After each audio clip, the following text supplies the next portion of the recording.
Buckle up, because we're diving into a wild ride through the land of Belarus, where the absurd meets the authoritarian in a spectacle that could only exist in the shadow of the Kremlin's influence. Welcome to a YouTube deep dive that's equal parts jaw-dropping and eyebrow-raising.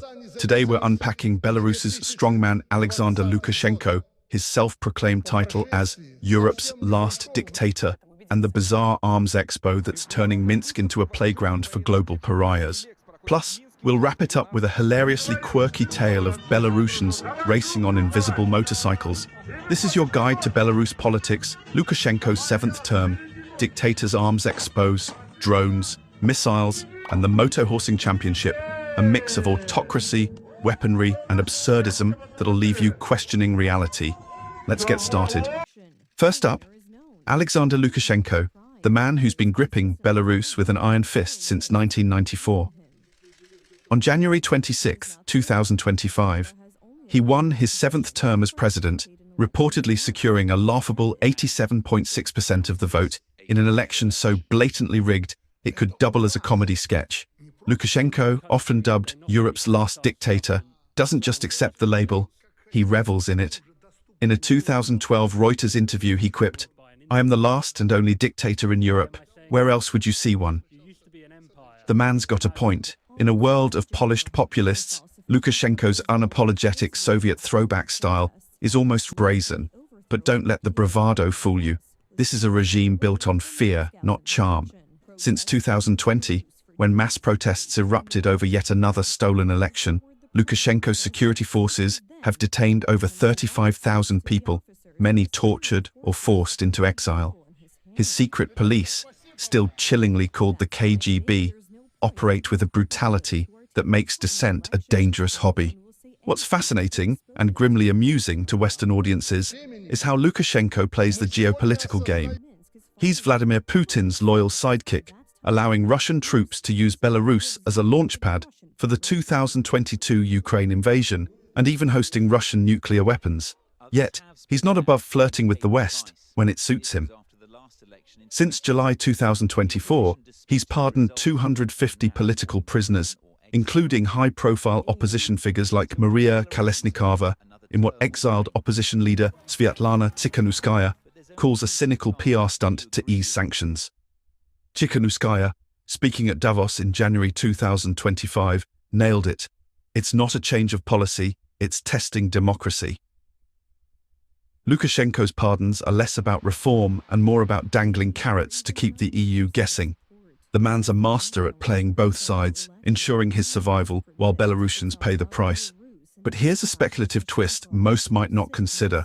Lukashenko's tightrope act could backfire spectacularly. By cozying up to Russia, he's risking Belarus's sovereignty. Tsikhanouskaya warned in March 2025 on Euronews, the Europe conversation, that Lukashenko's deals with Putin are a creeping occupation, potentially turning Belarus into a Russian vassal state. If Putin pushes for deeper integration, say through the Union State Agreement from 1997, Lukashenko might find himself sidelined, a puppet out-puppeteered. Imagine the irony. The self-styled dictator reduced to a regional governor under Moscow's thumb. It's a slow-burn consequence that could reshape Eastern Europe's power dynamics, and the West might be too distracted to notice until it's too late. Speaking of power plays, let's segue to our second topic, because Belarus isn't just hosting rigged elections, it's throwing a party for the world's shadiest regimes. Welcome to the Belarus Arms Expo, where drones, missiles, and global outcasts mingle in a dystopian trade show that sounds like it was scripted by a Bond villain. In recent years, Minsk has become a hub for autocrats to showcase their military toys, far from the prying eyes of Western regulators.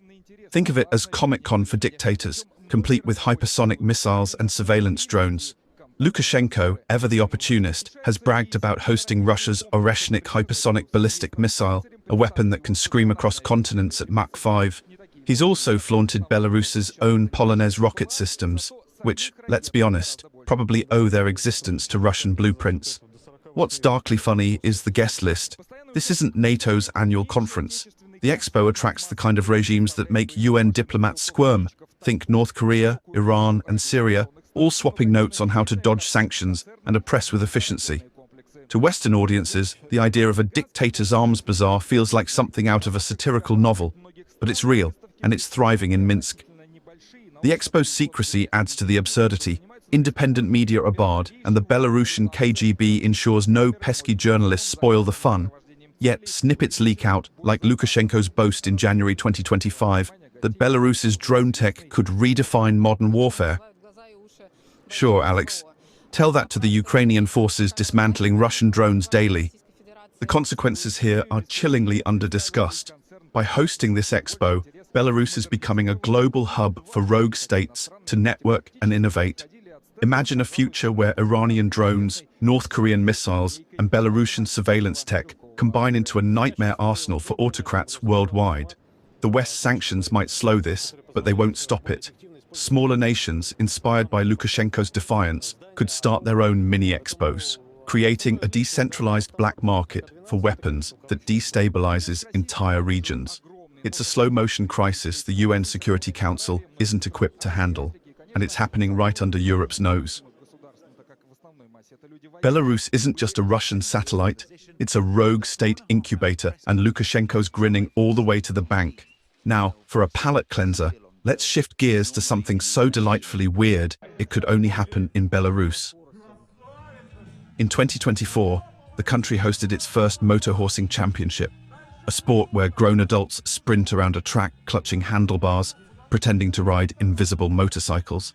Picture it, dozens of Belarusians, stone-faced with determination, revving their imaginary engines and leaning into turns like they're auditioning for a low-budget Mad Max sequel.